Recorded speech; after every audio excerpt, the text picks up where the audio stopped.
You ask Tiger to calculate. This deals with linear inequalities with one unknown.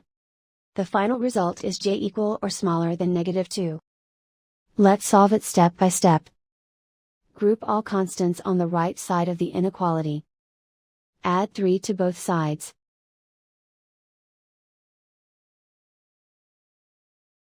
Simplify the arithmetic.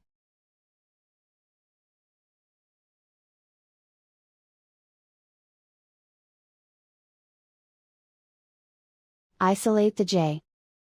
Divide both sides by 3.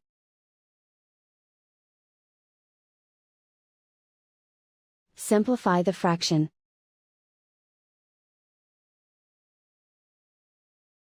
Find the greatest common factor of the numerator and denominator.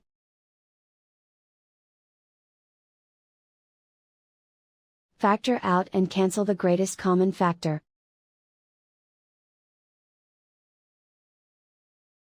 Plot the solution on a coordinate grid.